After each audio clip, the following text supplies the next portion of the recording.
Cipilla, un podcast de historia, política y cultura en contexto. Muy buenos días, muy buenas noches, muy buenas tardes a todos y a todas en el lugar en el que se encuentren, en el momento de la historia en el que se encuentren. Bienvenidos a un nuevo episodio de este podcast. En el día de hoy estamos en compañía de Julián RL y Carolina Arévalo, artistas visuales que conforman el colectivo Tándem. Buenas tardes, Hernán. Muchas gracias por la invitación. Hola, Hernán. Gracias por tenernos acá. En este episodio de Cipilla vamos a hablar de arte, de cómo el arte nos puede acercar a la memoria de un país a través, por ejemplo, de una experiencia artística, de cómo se puede poner a participar al público, al espectador a través de la palabra, a reflexionar sobre la historia de Colombia. Entonces vamos a empezar con este podcast, a hablar con Julián RL, arquitecto con especialización en fotografía de la Universidad Nacional de Colombia y estudios de máster en creación y producción artística de la Universidad Politécnica de Valencia en España. Su proceso creativo surge de la necesidad de generar relaciones en tres ejes temáticos principales: el tiempo, el espacio y la memoria. Y también estamos con Carolina Arévalo, que es artista visual, publicista de la Universidad Central, especialista en fotografía de la Universidad Nacional de Colombia y magíster en producción artística de la Universidad Politécnica de Valencia. Como publicista ha trabajado como redactora y directora creativa, y Carolina y Julián conforman un colectivo, el colectivo Tándem. ¿Qué es el colectivo Tándem? Cuéntenos, por favor. Bueno, básicamente Tándem es, digamos que más un espacio colaborativo que nace pues realmente hace, yo diría que ya unos 6 años, 7 años. Julián y yo coincidimos en la especialización de fotografía en la Universidad Nacional, y a partir de ahí empezamos como a colaborar en proyectos creativos. Inicialmente era un proyecto en el que cada uno colaboraba en los proyectos del otro. ¿Sí? Como más un respaldo creativo y artístico, pues en el mundo del arte igual se suele pensar que uno pues está muy como andando solo en sus proyectos. Entonces para nosotros este era un espacio precisamente de acompañarnos en ese proceso creativo, y ya luego pues empezamos a pensar en proyectos pues de corte ya colectivo, en el que pues trabajábamos ya como dupla, y pues eso es Tándem, ya como esa unión entre los dos en la que empezamos a trabajar proyectos en colectivo, digamos en esa unión de saberes y de intereses creativos. Además, porque siento que, digamos, tenemos como unas líneas personales muy marcadas en nuestros procesos artísticos, y siempre hay temas alrededor que no encajan del todo como en esas líneas ya muy definidas que tenemos de manera individual. Entonces, en esa búsqueda de cómo abrimos espacios para hablar y reflexionar sobre otras cosas, pues apareció, pues lo podemos hacer de manera conjunta en un colectivo. Y pues acá estamos. Bueno, y yo les voy a contar a los oyentes de este podcast por qué están Carolina y Julián acá. Y es que un día encontré su proyecto artístico en un evento en la librería Wolf, que se llama Cuando los pájaros no cantaban. Este es un proyecto artístico del colectivo Tándem que explora cómo el lenguaje ha sido históricamente utilizado como detonante de la violencia simbólica en Colombia. Esta obra toma como punto de partida el capítulo Las palabras como armas, que hace parte del informe final de la Comisión de la Verdad. Así también se llama este volumen, y pues la idea de este proyecto, entiendo, es activar los procesos de reflexión y transformación de memoria a través del arte. Entonces mi pregunta sería, hablando ya de este proyecto, ¿qué tal esa experiencia para ustedes de acercarse a un tema tan importante en la actualidad reciente de la historia de Colombia como es el informe final, y pensarlo a través del arte? Bueno, yo creo que pues ha sido una experiencia, aparte de ser enriquecedora, yo creo que es una experiencia supremamente necesaria. Yo recuerdo cuando se hizo como la lectura final, ya de manera oficial, de este informe, que el padre de Rux, el sacerdote Rux, hizo la lectura, y al final él nos lanzaba una pregunta como cómo nos atrevimos a permitir que esto sucediera. Y entonces empezó a hacer de alguna manera como un cuestionamiento como uno a uno a dónde estaban las instituciones, qué estaban haciendo. Incluso se cuestionó como líderes religiosos, espirituales, como dónde estaban cada uno de los actores de la sociedad colombiana cuando todo esto pasaba. Y de alguna manera esa como que esa pregunta la asumí como propia y es como dónde estábamos los artistas también, que hablamos y reflexionamos. Entonces siento que ha sido una experiencia necesaria y que nos atraviesa desde el quehacer artístico, pero que también está involucrando pues como a todas las personas que se acercan y que llegan por alguna razón al proyecto. Entonces creo que eso ha sido como lo más interesante y es como a partir del arte también podemos decir y pensar qué estábamos haciendo y por qué permitimos que esto pasara, porque no estábamos hablando desde el arte de este tipo de cosas. Sí, siento que también ha sido para nosotros, o sea, ya en términos de nuestro trabajo artístico, también ha sido muy interesante porque nuestros procesos siempre habían sido muy introspectivos. Entonces, la mayoría de piezas que nosotros hemos abordado han sido como muy desde una conversación muy íntima sobre diferentes temáticas, y con este proyecto nos dimos la oportunidad, porque el proyecto también así lo pedía, de abrirlo, ¿no? Como hacerlo más colectivo.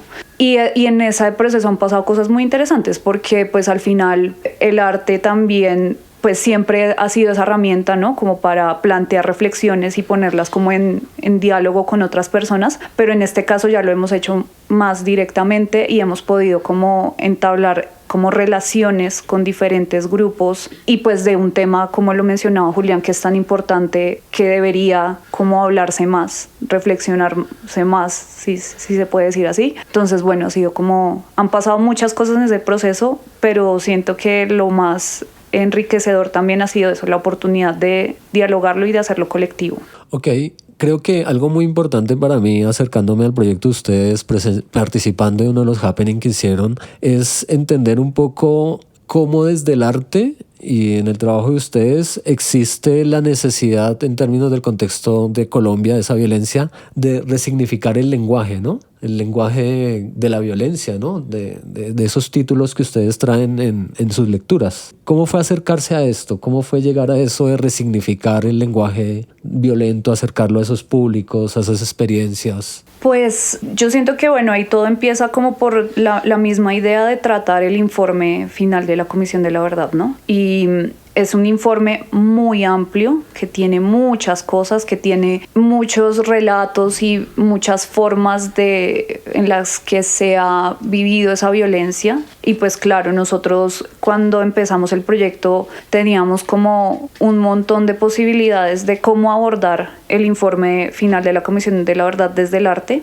pero cuando llegamos al capítulo puntual que le da el título a nuestro proyecto y que se llama Cuando los pájaros no cantaban, encontramos pues precisamente algo muy interesante, y es el tema de la palabra como vehículo de violencia. Y nos pareció muy interesante en la medida en la que es un arma que todos de alguna forma hemos utilizado para dañar al otro de una u otra manera. Y entonces para nosotros era como muy pertinente plantear esa reflexión de cómo la palabra y de cómo hay algo que está tan incrustado en la cotidianidad que también se vuelve un elemento de violencia en una sociedad pues como Colombia, ¿no? Y eso también de alguna forma hace que se reflexione sobre la violencia no como algo que está alejado, ¿sí? Como algo que ha pasado, digamos, en otros lugares, digamos, lejanos de las ciudades, sino que pasa en nuestra cotidianidad. Entonces, pues de ahí arrancó como esa intención de abordar el tema de la palabra y de la violencia ejercida a través de la palabra. Además porque, claro, cuando surge esta pulsión como de, ok, queremos reflexionar sobre el informe, pues nos enfrentamos a 11 tomos más anexos que terminan siendo 14 tomos, o sea, esto es una enciclopedia completa, y después por dónde empezamos, no podemos hablar de todo. Y entonces cuando empezamos a leerlo y a verlo, pues nos encontramos con lo explícito del informe, en las maneras como se ejercía la violencia. Que claro, son capítulos supremamente fuertes, son capítulos pues muy discientes del grado de violencia que hemos vivido y que hemos normalizado. Pero precisamente en ese cúmulo de violencias tan explícitas que encontrábamos en el informe, nos pareció particular este capítulo sobre la palabra. Ok, eso es interesante. ¿Por qué les pareció particular?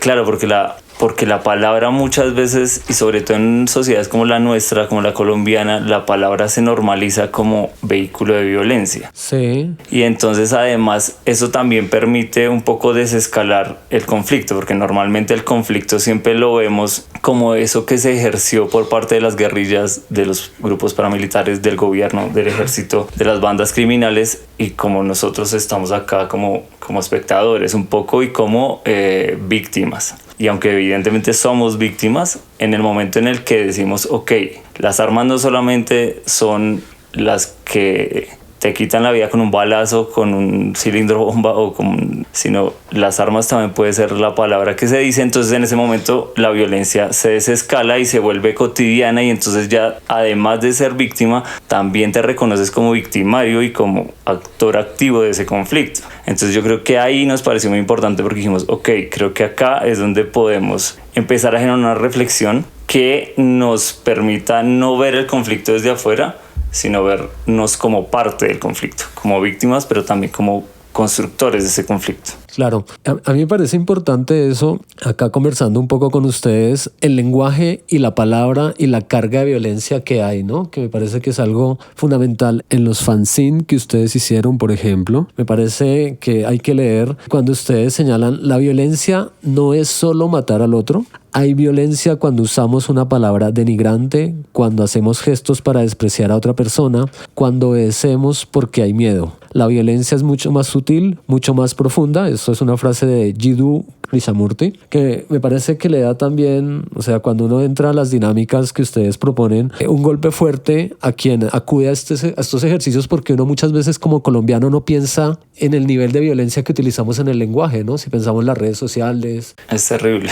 Sí, cómo es de terrible decirle a alguien mamerto, mamerta, facho, facha, sí, uribista, petrista, porque se vuelve violento. La gente a veces tiene miedo en opinar, ¿por qué? Y eso hace parte de nuestra violencia, ¿no? Es que somos una sociedad muy, muy, muy violenta, y creo que la raíz de todo puede ser la palabra. Como dices, o sea, entrar a redes sociales es entrar a un campo de batalla hoy día. Sí. O sea, encender un noticiero y ver la intervención de un político sin importar como la línea ideológica que maneje. O sea, desde el presidente de la República, siempre los discursos, y no hablo de este presidente de la República, hablo de todos los presidentes, siempre hay un discurso supremamente violento. O sea, siempre se siente que en sus palabras hay como un ataque y una defensa inmediatamente. Y cuando se pregunta a los opositores otra vez en la palabra se siente un ataque. Entonces esa violencia pues realmente nos ha atravesado a todas, y creo que nos ha hecho partícipes y lo hemos normalizado, porque entonces ya pues está normal efectivamente decir mamerto o decir facho.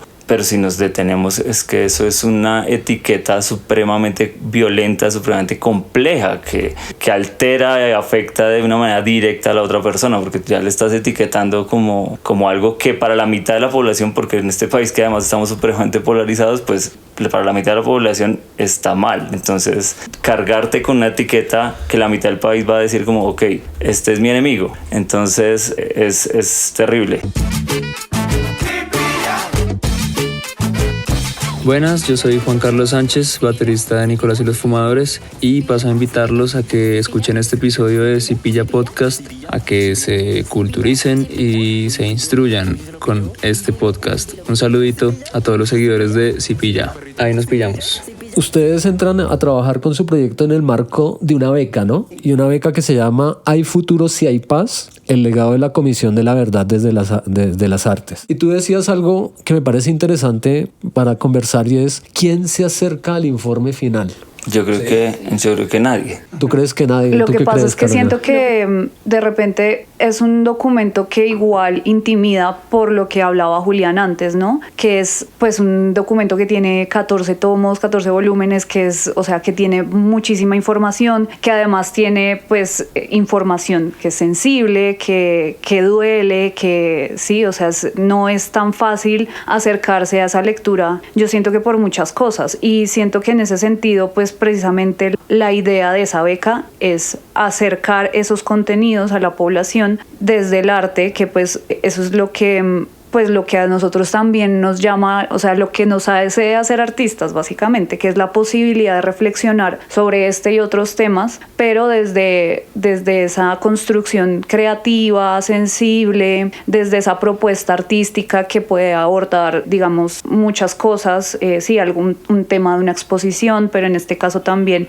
hacer los happenings, hacer la performance, como que todo eso también ayuda a que ese contenido pues se interprete, digamos, desde otro lado y se acerque pues a diferentes comunidades, que pues precisamente es lo que nosotros hemos estado haciendo con este proyecto. Sí. Además que digamos que como uno de los objetivos de este informe final de la Comisión de la Verdad es dar como unas sugerencias, unas pautas para que no haya repetición, ¿no? Pero claro, digamos que si en este documento están consignadas las pautas que se nos dan como sociedad para que esto no vuelva a ocurrir, pero este documento pues reposa en las bibliotecas o pues en las oficinas institucionales que lo requieran, pero no llega al ciudadano de a pie, pues nunca se va a cumplir ese objetivo de no repetición y evidentemente va a seguir repitiéndose, como estamos viendo que se está siguiendo repitiendo, sí, y demás. Sí.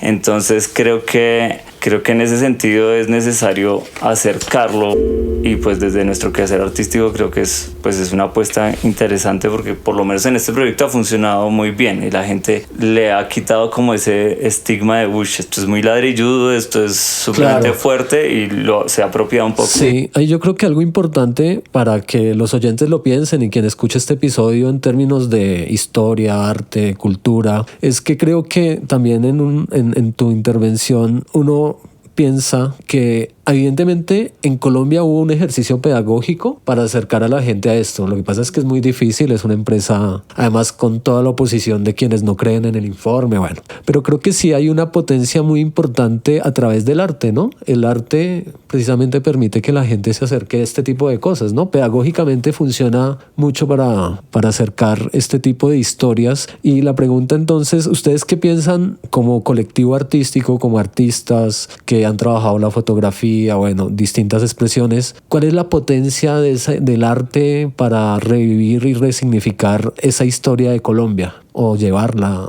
a la gente? Yo creo que el arte es supremamente potente porque es como genera narrativas alternativas a cualquier tema que aborde. Entonces a mí me parece muy, muy, muy potente y muy necesario abordar este tipo de informes a través de él, porque acercan de una manera, no sé si más amable, pero no sé, lo acerca de una manera tan distinta que, por ejemplo, cuando hicimos el happening en el colegio, que fue uno de los grupos poblacionales a los que acercamos esta primera etapa del proyecto, que tal vez ahorita hablamos un poquito sobre esas etapas. La primera pregunta que hicimos a los chicos es como, ¿alguien ha escuchado hablar sobre el informe final? Y pues todos dijeron no. Entonces sí, tal vez si su profesor de sociales, de historia, les dice como en 8 días tienen que leerse este capítulo del informe, nadie se lo lee porque dice pues esto es un ladrillo, esto no me interesa esto. Pero entonces claro, cuando el arte llega con sus maneras distintas de reflexión,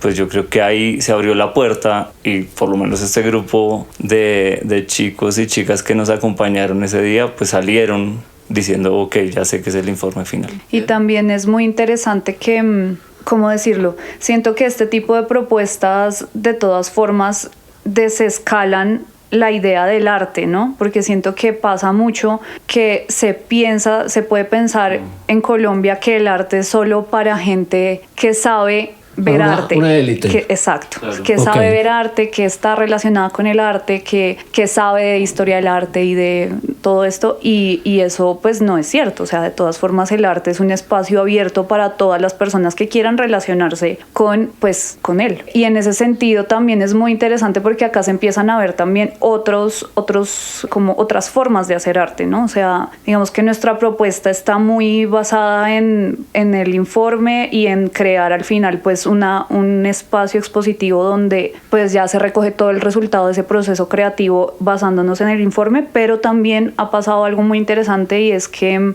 en los happenings hay un espacio también como digamos de arte terapia un poco, o sea, como ese espacio también de escritura, de reflexión sobre la palabra, de cómo tú has afectado a alguien a través de la palabra o cómo hay una palabra que te ha afectado a ti, y también en ese proceso de escribirlo hay un proceso de sanar y de reflexión, de análisis. Entonces también empiezan a pasar como esas otras vertientes del arte que pues son muy interesantes. En ese sentido, con lo que dice Caro, en este proyecto particularmente me pareció muy bonito porque, claro, es poner en diálogo dos conflictos que aparentemente son distintos, pero que resultan teniendo un eje que los atraviesa y que de alguna manera los une. Entonces, ¿cómo reflexionamos acerca del conflicto colombiano? Global, general, pero ¿cómo también has vivido esa violencia internamente a través de la palabra que viene entonces de tu círculo más cercano, familiar? Y entonces hay dolores aquí y hay traumas allá, y entonces cómo empiezan a dialogar esos dos y cómo se unen y cómo se tocan y cómo se empieza a formar un nuevo proyecto y una nueva reflexión, porque entonces ya no terminamos solamente hablando del informe final de la Comisión de la Verdad, sino también entonces dentro de los relatos que la gente nos comparte pues están sus vivencias más íntimas y sus vivencias más dolorosas a partir de un entorno que solo le pertenecía a esa persona,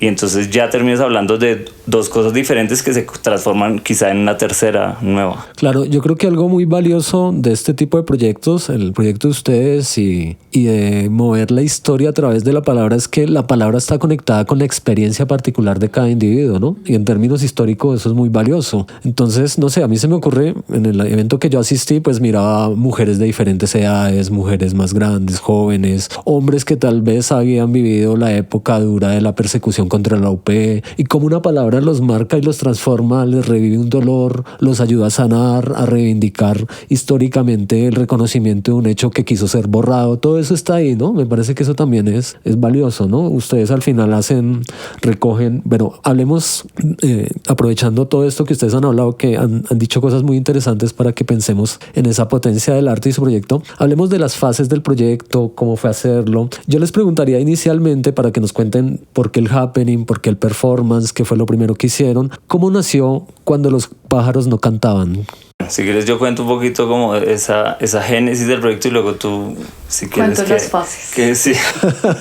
Nos repartimos. Es una colaboración colectiva. Sí, es que ella lo explica mucho mejor que yo.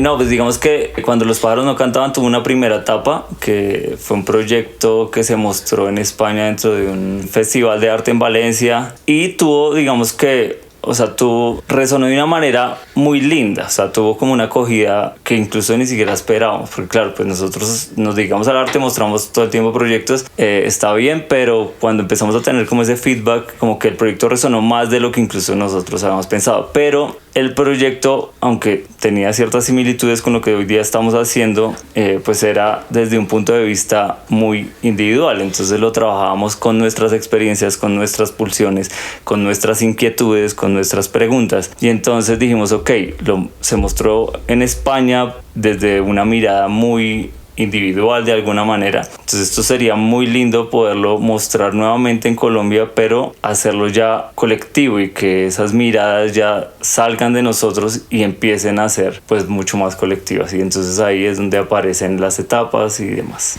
Siento que en ese sentido también es importante mencionar lo que decía Julián de la acogida, que fue muy interesante porque digamos que era un público español, ¿no? O sea, completamente ajeno a esta realidad.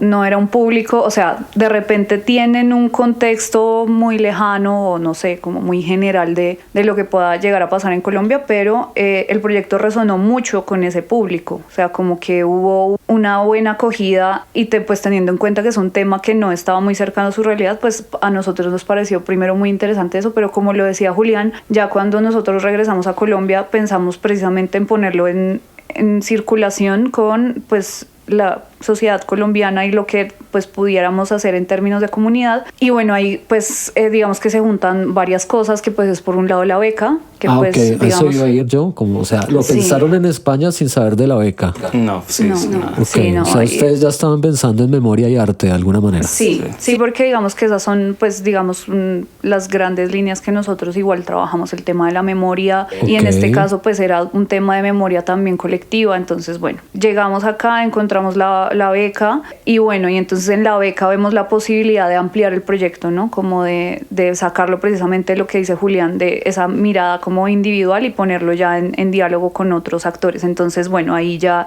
empezamos a estructurar el proyecto, que terminó pues en las 3 fases que tenemos actualmente, que bueno, la primera fase, que fue donde tú nos conociste y donde al evento que asististe, que son unos happenings. ¿Por qué queríamos hacer los happenings? Porque pues precisamente era el espacio para pues hacer esta obra un tema colectivo y para conectarla con diferentes poblaciones. Entonces, ¿Le podemos explicar un poco a nuestros oyentes jóvenes qué es un happening? sí, bueno, el happening es un espacio básicamente creativo donde uno pues puede poner en diálogo ciertas cosas, y pues hay acciones, ¿sí? Como acciones que se hacen de manera El colectiva. movimiento, sí. En este caso, pues la acción colectiva es precisamente acercar el informe, hacer una lectura, donde pues hay una lectura de cada una de las personas que asisten al happening. Luego hay una, digamos, una puesta en común, donde todos como que hablamos sobre esa lectura que se hizo, y al final en el happening se realiza como una pequeña performance, una pequeña acción, que es precisamente invitar a las personas a hacer como esta escritura, este ejercicio de escritura,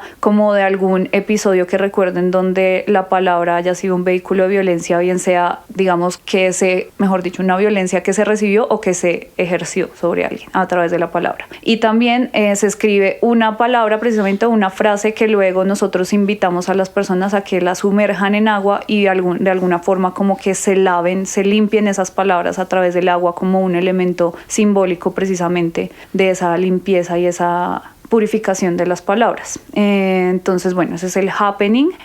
Nosotros igual lo queríamos realizar como con poblaciones diferentes, y entonces ahí pues tuvimos la oportunidad de hacerlo pues en la librería Wolf, que era como un espacio abierto a pues una comunidad que igual está interesada en temas culturales y pues de lectura, y digamos que fue el espacio como más abierto a público, digámoslo así. Sí. Y los otros 2 espacios que tuvimos fue pues bueno, el colegio, que ya lo comentamos, estuvimos en el colegio Elisa Mujica en Suba, con una población de estudiantes entre, digamos, 8º y 10º grado, que pues para nosotros incluso al inicio fue un poco como intimidante, pues porque es un grupo difícil, digamos que la adolescencia igual a veces no es tan...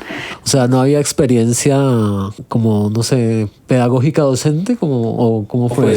Pues yo en algún momento fui profesor de colegio, pero digamos que Los con otro tipo de estudiantes población. intimidan todavía. Sí, claro. Ok. Pues yo me sentí un poco intimidada, pero igual fue un ejercicio muy interesante también, y ellos lo recibieron al final muy bien. ¿Se Y con- notaba interés? O sea, ¿hubo disposición por parte de sí, estos la verdad, estudiantes? sí. Y también mucho respeto hubo, ¿sabes? Como que eso qué bueno. también nos interesaba mucho, que pues que no se tomara como una actividad ahí como, digámoslo coloquialmente, para mamar gallo y eso, sino pues porque al final es un tema muy serio, y nosotros como que igual lo resaltamos en ese espacio, y ellos fueron muy respetuosos con el tema. En ese espacio ocurrieron muchas cosas como muy bonitas, y es que claro, digamos, cuando nos acercamos y propusimos el encuentro, pues la elección de los estudiantes pues corría por parte de ellos, del rector y demás.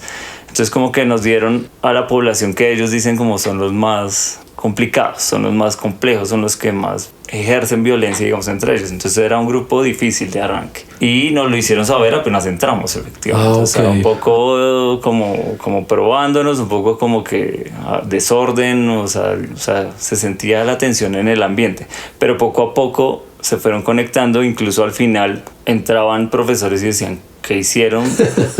Los tienen completamente callados, los tienen completamente juiciosos, y creo que fue una conexión genuina con el proyecto y con el arte. Y ahí también pasa otra cosa linda sobre lo que hablaba Caro hace un rato, de desescalar también el arte y hacer sentir un poco que todos podemos ser artistas en cualquier momento. Y es que ellos no sabían que era una performance. Okay. Y entonces la pregunta al final es como, bueno, pero ¿qué es una performance? Porque en algún momento Caro habló de eso y la respuesta de Caro fue lo que acaban de hacer. Cada una de ustedes acaba de hacer su primera performance en la vida, entonces ya se pueden graduar como artistas. Sí. Y bueno, y la otra población que de hecho esa fue el primer grupo con el que hicimos los happenings fue en la cárcel distrital. Ok.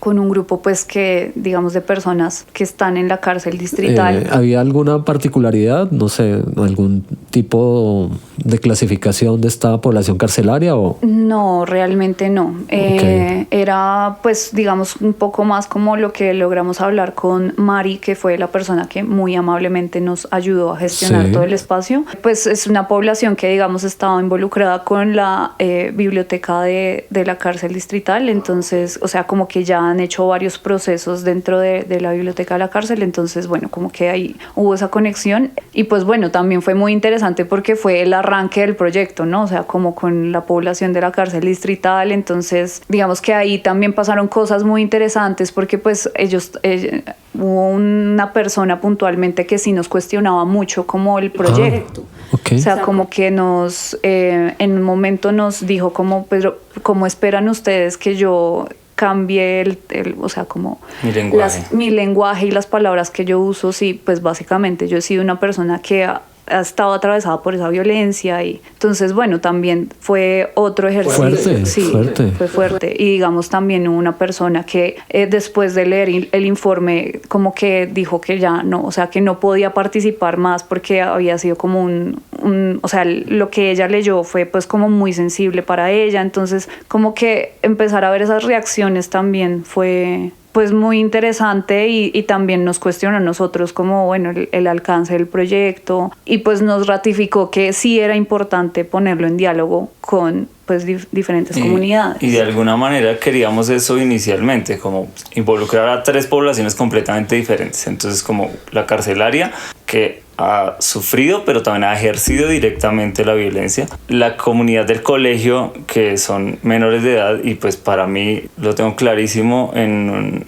este adultocentrismo que vivimos, los más perjudicados siempre en cualquier sociedad en términos de violencia pues son los niños y las niñas, sí. Y entonces pues ellos eran receptores de violencia, y un grupo pues más comillas neutro, que era el de la librería, pues para ver como todo el espectro, cómo se desarrollaban las dinámicas, y hay coincidencias pero también hay obviamente cosas supremamente distintas en cada encuentro. Y bueno, ya esa es la primera fase, ya para seguir con las fases porque nos quedamos en esta parte de los happenings. Pero yo creo que hay algo importante de la experiencia misma que ustedes están contando, y es cómo a través de la palabra uno acerca y sensibiliza a una comunidad, y cómo hay una resistencia, por ejemplo, yo eso es lo que leo en sus palabras, ¿no? Hay una resistencia de la población carcelaria, por ejemplo, decir yo estaba atravesado siempre, yo siempre he sido violento con la palabra, sí, que me parece fuerte, a una población estudiantil de un colegio distrital donde hay violencia, porque pues uno sabe que en los colegios hay violencia, como le dice uno al amigo, y fue tanta, aspiró, ¿sí? Y como llegar y ver que hay una violencia marcada también políticamente, históricamente, y que marcó muchas generaciones, que se desapareció gente, que hay dolores ahí, me parece chévere. Sí, entonces ha sido una etapa, la verdad, muy interesante. O sea, y también por lo que mencionaba antes, que para nosotros, digamos que esta forma de hacer arte es también muy nueva, o sea, como el tema de poner en diálogo nuestra pieza con otras personas y también hacer partícipes a las otras personas de la pieza, porque hay una parte de la exposición final en la que van a estar como todas estas relatos que cada persona que hizo parte de los happenings pues escribió. Sí, o sea, como que es algo nuevo, pero también es un proceso en el que pasan muchas cosas que a nosotros artísticamente también nos detona como reflexiones, que al final eso también es importante, ¿no? O sea, como que en el proceso nosotros invitamos a reflexionar sobre el tema del informe final, pero también reflexionamos nosotros sobre algo que ya, digamos, venimos reflexionando previamente. Entonces, claro, es muy interesante. Sí, creo que eso es interesante y valioso, ¿no? Lavar la palabra me pareció también, además de bonito, pues, ¿qué le puede decir a una persona, no? Lavar. Sí, digamos que me gusta usar más la palabra limpiar. Bueno, limpiar. Pero ese gesto, además que, por ejemplo, no sé, en los 3 grupos lo hicieron, en la librería, en la cárcel, en el colegio, pero no sé por qué me conectó tanto como con la profundidad con la que lo hicieron en el colegio. Okay. O sea, realmente la acción es mínima y la acción es la misma, que es tomar la hoja con las manos, sumergirla en el agua y frotarla levemente como para hacer una limpieza, pero yo sentí una conexión muy grande con las niñas y los niños que lo hicieron en el colegio. Sí. Sí, yo creo que ahí uno se da cuenta también del poder de la palabra, ¿no? Sí. Sí, Totalmente. la palabra. Y además ustedes, me parece a mí que están haciendo algo donde ponen a participar a las personas. No es el arte de venga, observe algo, contémplelo, sino Exacto. usted tiene que escuchar, tiene que pensar, tiene que reflexionar, tiene que escribir, ¿sí? Y es sobre algo que nos ha atravesado a todos históricamente. Uno piensa que la gente debería conocer la historia del país y es cierto, pero sobre todo conocer como este tipo de experiencias para que no se repitan, ¿no? Los testimonios que ustedes rescatan. Uy, si pilla. Píllalo. Uy, si pilla. Si pilla, píllalo. Si pilla, Si pilla. Si pilla. si pilla, si pilla, si pilla, Si pilla. Si pilla. si pilla, Si pilla. uy, píllalo. Uy, si se lo pilló. Píllelo. Píllelo, píllelo. Si pilla, uy, si pilla, Si pilla, perrito. si pilla, si pilla, si pilla. Sigamos con la siguiente fase. ¿Cuál sería la siguiente fase? La siguiente fase es una performance. Digamos que la performance ya es ejecutada por nosotros, pero pues claramente está abierta a público. Y bueno, la performance es básicamente la acción de esa limpieza del informe, ¿sí? Como ya entonces en la performance lo que pasa es que está la lectura de ese capítulo completo, que digamos ya es lo que hemos venido haciendo con los diferentes grupos que han asistido a los happenings. En cada grupo hemos tenido digamos que ese capítulo tiene como subcapítulos, ¿no? Ok. Entonces con cada grupo hicimos un subcapítulo. En la performance ya se lee pues los 4 subcapítulos completos. Yo ejecuto la lectura y mientras, digamos, yo voy leyendo, cada hoja que termino de leer la toma Julián y la sumerge en el agua y empieza a hacer como esa limpieza simbólica de las palabras. Y bueno, pues las hojas se van luego como tendiendo y bueno, eso resulta en, pues digamos, otra de las partes de la exposición final, que es la tercera fase. Pero digamos que hay algo también muy lindo, muy sutil, pero muy poderoso me parece a mí en esa acción, porque esa acción sí la realizamos ya digamos, cuando se mostró en España, y es que en el momento de empezar a frotar las hojas con la yema de los dedos, las palabras se empiezan a desprender. Parte de esas palabras quedan como sustrato dentro del agua, algunas sí quedan en la hoja, entonces es como reconfigurar visualmente y tangiblemente la palabra. O sea, literalmente al frotarla la palabra cambia. Y entonces Sí. hay letras que quedan flotando en el agua y entonces empiezan a conformar unas nuevas palabras y las otras que ya estaban en la hoja pues también se conforma de una nueva manera y visualmente también genera una nueva imagen. Entonces se resignifica desde todos los puntos de vista la palabra, tanto visual como de manera lectora. O sea, es algo muy, muy, muy sutil que, claro, es un pedacito de letra que se desprende en el agua, pero a mí personalmente me parece muy poderoso. Y bueno, y ya posterior a eso ya es la tercera etapa, que es como la etapa final, la fase final, que pues es la exposición o sea, lo que recoge ya como el resultado de las 2 etapas anteriores. Entonces la exposición pues básicamente tiene como esta intención de ser como un espacio instalativo donde está recogido primero los testimonios que se hicieron en el happening, que se convierten en una escultura hecha pues en papel. Luego está también el registro en audio y video de la performance que se hace en la segunda fase, y también están las hojas, digamos ya con su materialidad final, luego de haber sido pasadas por el agua y digamos de este ejercicio de frotarlas y bueno, que quedan ahí como algunas palabras más evidentes, otras más desdibujadas, y todo eso pues está recogido en ese espacio expositivo. Ok, ¿el performance cuándo va a ser? El próximo sábado, que es 4 de octubre. El sábado 4 de octubre. Esto va a ser en San Felipe, en el Distrito Creativo San Felipe, en una galería que se llama Vértigo Contemporary. Ok, ¿y ahí va a quedar algo de la performance de ustedes en algún momento o Digamos, solo es ese día? La performance solo es ese día, Solo es pero ese ahí día. mismo se va a realizar la exposición. Ah, Entonces, ok. y pues como al final en la exposición está el registro de esa performance, entonces digamos que pues se puede ver luego en la pieza de video que va a estar en la exposición. ¿Y eso va a estar durante cuánto Eso va tiempo? a estar durante 15 días. Sí, va a estar 15 las días. 2 últimas semanas de octubre. Las 2 últimas semanas de octubre. ¿Y han pensado en la posibilidad o digamos está proyectado como que esto haga parte de algún ejercicio permanente de memoria en algún lugar de la ciudad? Pues sería maravilloso. Yo creo que este es de esos proyectos como que empezaron, pero no sabemos cómo van a terminar y ojalá cada vez pues llegue, o sea, por ejemplo, gracias a este proyecto estamos acá un poco. Entonces la idea es eso, que empiecen a pasar cosas y que existan encuentros que potencien el proyecto y lo puedan llevar cada vez a lugares más pues de mayor permanencia y de mayor alcance también. ¿Sí pillan cómo son vueltas en la historia de Colombia? Hola, soy Daniela Muñoz, productora del podcast Relatos Ñeros. Los invito a seguir pillando este episodio y apoyar este proyecto. No olviden inscribirse a nuestro Patreon y revisar las distintas opciones de donación y financiación que encuentran en las historias del perfil de Instagram, @sipilla_podcast. Sipilla Podcast es un proyecto de divulgación y reflexión sobre la historia, la política y la cultura de Colombia.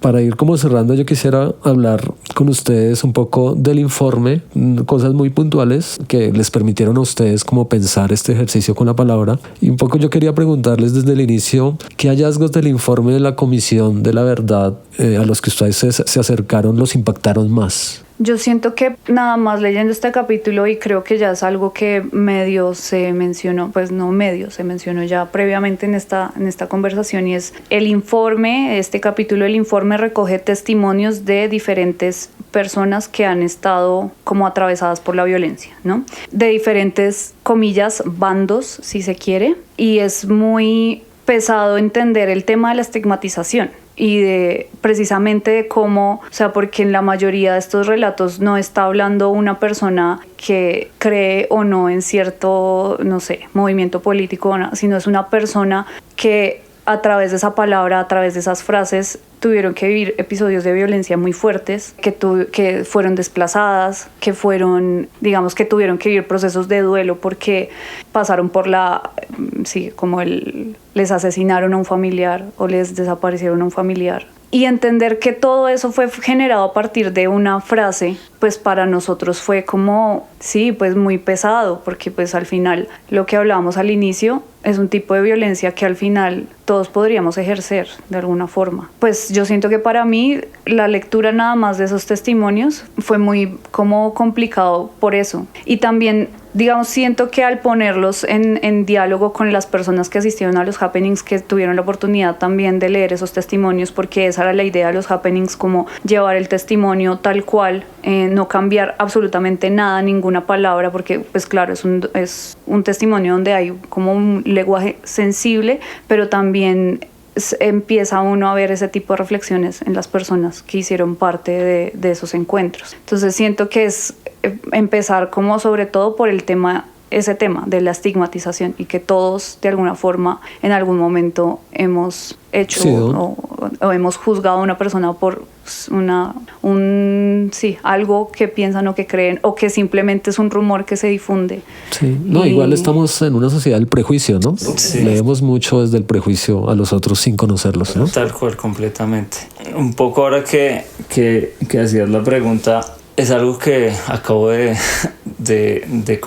cantar, Ajá. pero yo creo que para mí fue muy interesante porque como venimos de una industria como creativa, para mí la palabra siempre había estado como asociada a cosas, comillas, positivas. Entonces, no sé, la palabra pues es con la que se escriben los libros, con la que se comparte la poesía, con la que se hace la música también, las canciones que nos gustan, la palabra siempre había tenido una connotación muy positiva, y aunque esto parezca obvio lo que voy a decir, como que nunca había caído en cuenta de que así como tiene ese poder maravilloso para generar cosas muy bellas, tiene un poder para ponerte una etiqueta en la frente y que eso tiempo después haga que estés pues muerto. Entonces puede parecer obvio, pero yo no lo había hecho consciente del poder negativo. O sea, como que, claro, mi quehacer es artístico y creativo, entonces siempre ha estado del lado bello de las palabras. Sí. Pero no había contemplado el poder tan enorme que tiene si se usa desde el otro sentido. Y también siento que un poco al leer esos testimonios uno entiende, o sea, pues no entiende, porque yo siento que decir entender es como cuando uno atraviesa un duelo y alguien te dice, ay, lo siento mucho, es como, no lo estás sintiendo. O sea, pues obviamente no. Creo que la magnitud de estos testimonios es pues gigante y lo que han vivido estas personas, pues seguramente uno nunca lo va a entender, pero sí es como reflexionar precisamente sobre cómo estas personas han estado tan atravesadas por todas esas, digamos, grupos que mencionaba Julián al inicio, es que es de todo lado, ¿no? O sea, como el ejército, los paramilitares, el gobierno, o sea, como que acá se ve realmente como, sí, pues el peso de estos grupos de diferentes formas sobre esas personas. O sea, siento que sí, pues precisamente al final también lo potente de este proyecto sentimos nosotros es poder como acercar esos testimonios que sentimos que es definitivamente como importante leerlos. Bueno, quizá otra obviedad es que a mí me gusta mucho hablar de la obviedad porque nosotros, yo siento que vivimos entre muchas obviedades, pero que se nos pasan por lo mismo obvia, como que no hay que hacer conciencia sobre las obviedades muchas veces. Entonces, encontrar que muchas de esas víctimas, por no decir la mayoría, solo son víctimas circunstanciales porque el conflicto decidió aparecer en la población en la que ellos vivían. O sea, digamos que no hay una responsabilidad por ser partícipe del proceso del conflicto, que claro, obviamente hay víctimas, pues militantes de la guerrilla, militantes de los paramilitares, del ejército, que ellos sí participaban directamente, pero entonces ahí habría una causalidad directa, pues es que yo hago parte de uno de los bandos que estamos ejerciendo la violencia, pero darnos cuenta que la mayoría de esas personas es solamente porque viven en la población en la que el conflicto decidió pues ubicarse, y entonces pues no sé, el grupo X llegó y pues yo lamentablemente vivo ahí y a él le parece que yo me veo como su enemigo, no sé, y entonces por eso muero o por eso muere mi familiar. Eso es terrible, o sea, es como por una cosa fortuita de geolocalización pues tu vida se destruye básicamente.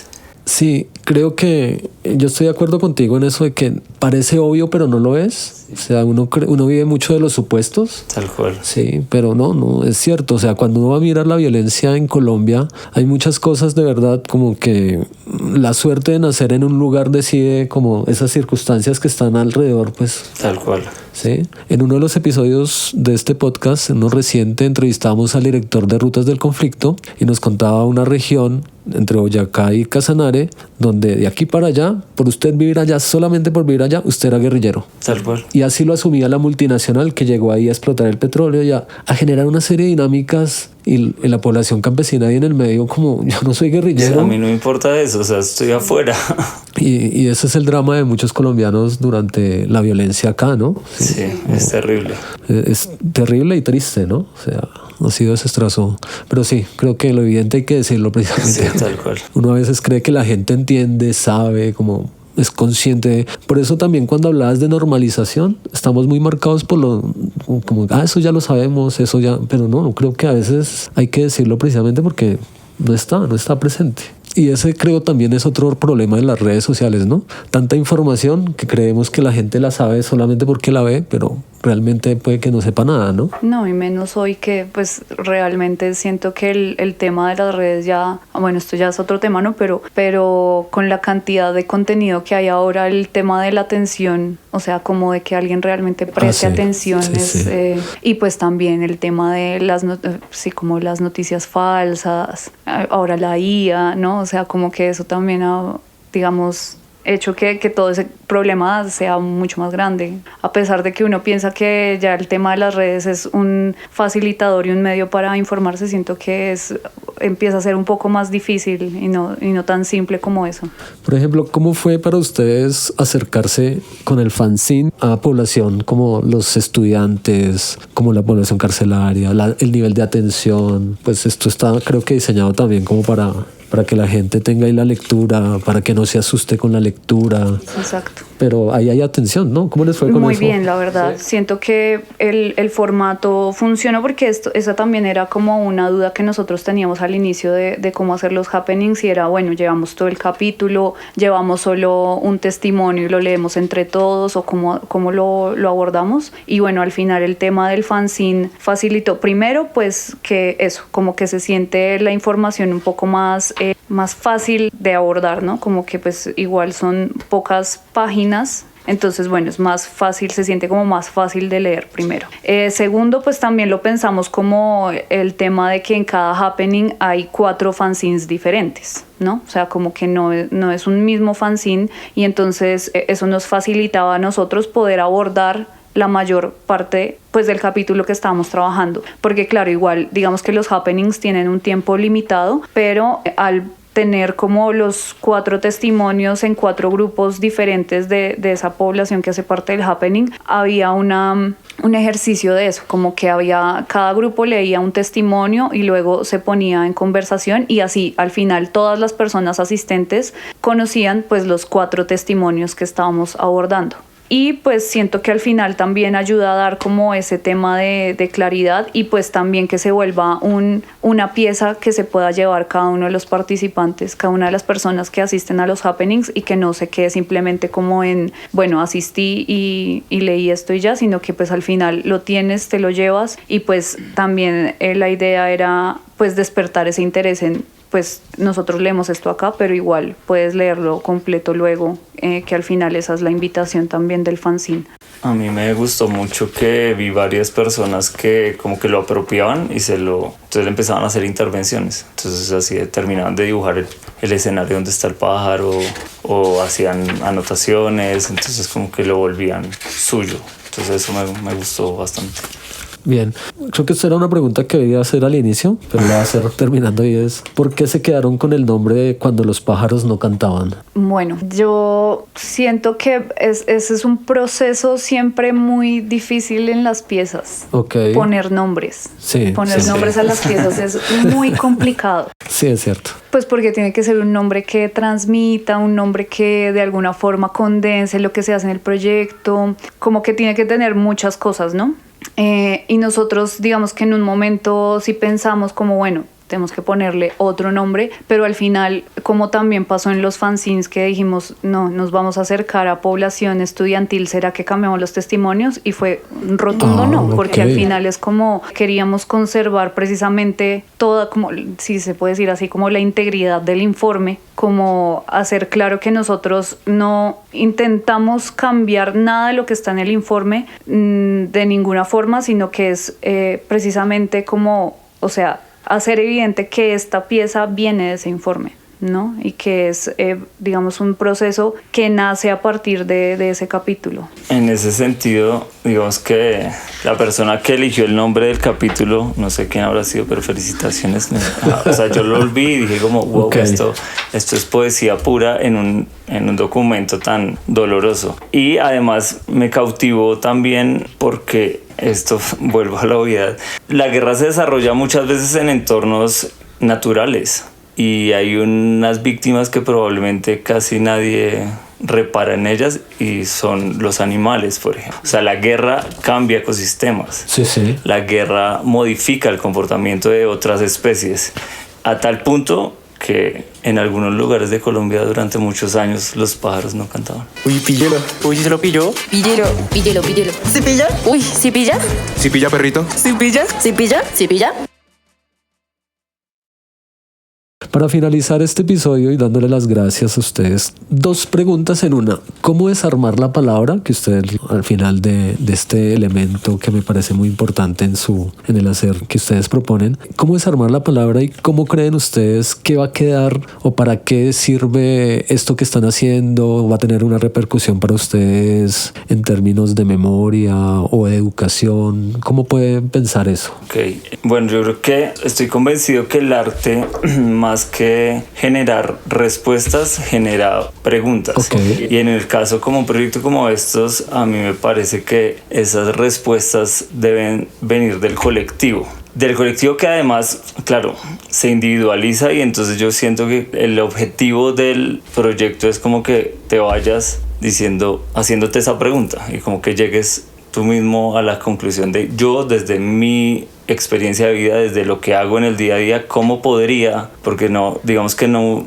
siempre me parece un poco incómodo cuando desde el arte, que hay muchas obras y muchos proyectos que tratan de hacer eso, que es como, ok, yo soy artista, soy todopoderoso y yo tengo la solución, entonces la solución para esto es esto, entonces no me siento muy cómodo como con esos procesos creativos, entonces pues personalmente no tengo ni idea cómo sociedad podemos desarmar la palabra, pero yo creo que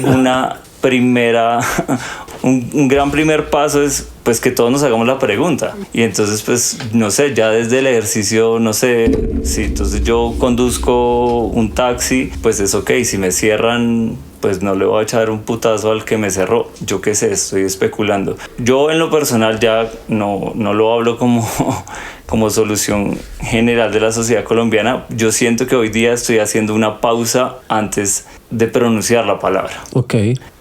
Porque muchas veces pues la palabra va saliendo en automático y muchas veces pues va cargada pues por el estrés, por la frustración, y entonces varias veces cuando nada más en el uso de las redes sociales.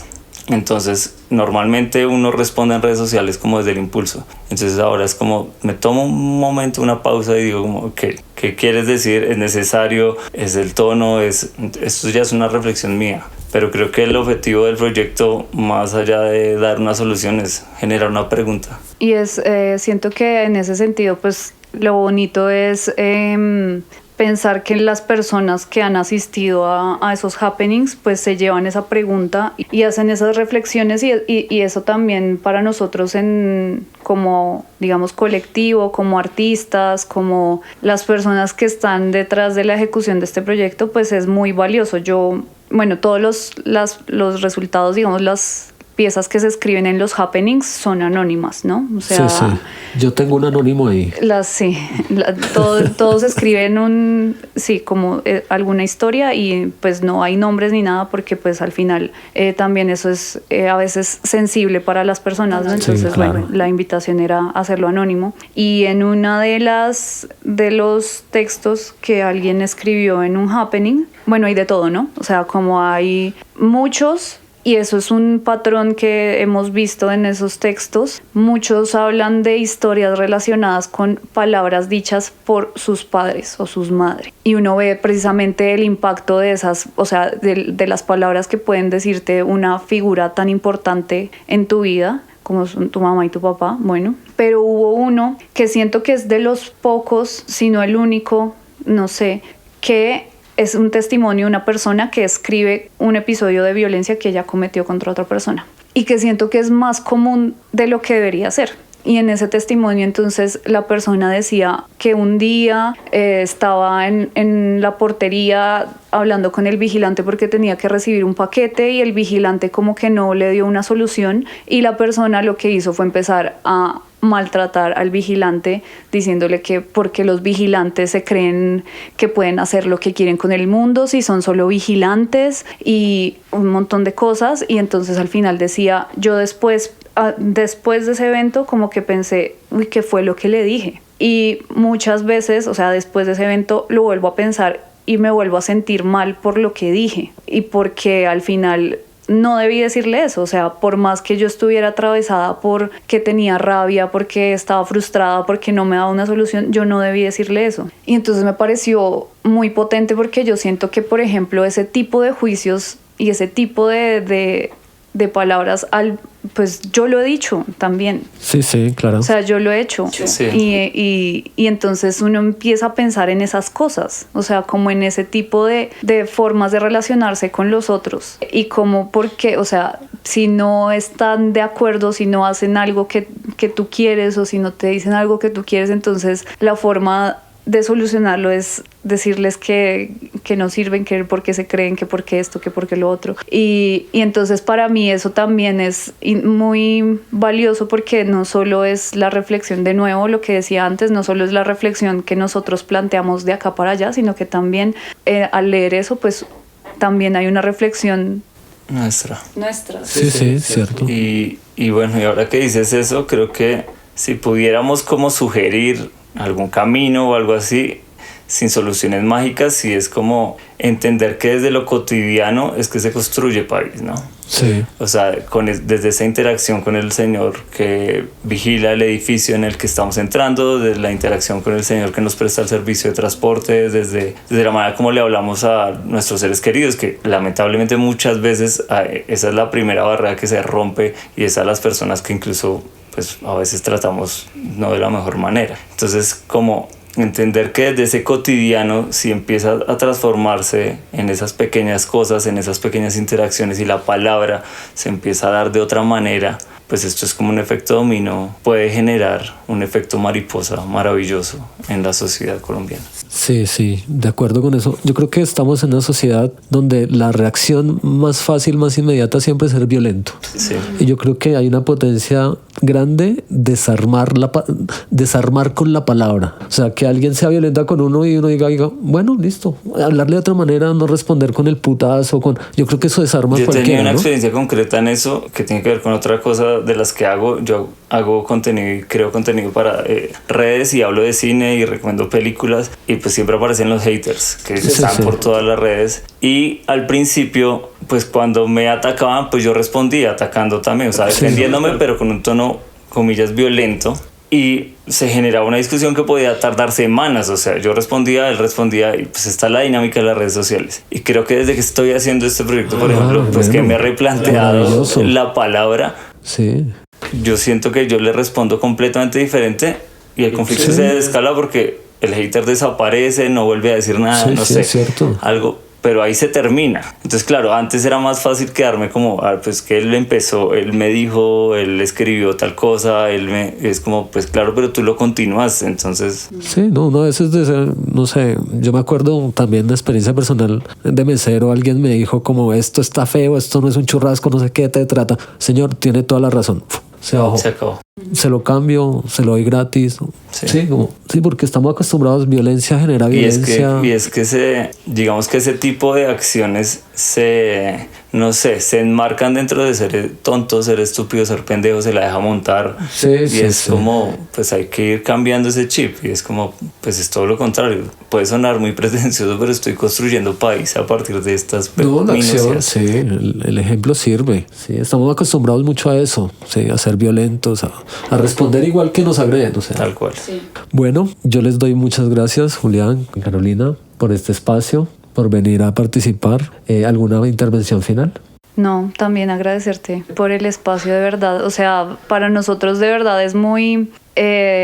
ya como otras cosas que empiezan a pasar con estos encuentros es pues que ocurran también estos espacios, y pues nos alegra mucho también que tú hayas sido parte de esos happenings, que a partir de eso se abriera este espacio para conversar. De verdad, muchas gracias por la invitación. No, gracias a ustedes por venir a hablar de memoria, de arte, de paz, ¿sí? del poder del arte, de violencia también un poco. Del poder de la palabra. De la palabra. Yo creo que había encontrado acá algo. La palabra puede herir, pero también puede sanar, y el arte es el puente. Y me parece que lo que ustedes están haciendo va por ahí. Entonces, gracias por venir a este podcast, Así Pilla, un podcast de historia, política y cultura en contexto.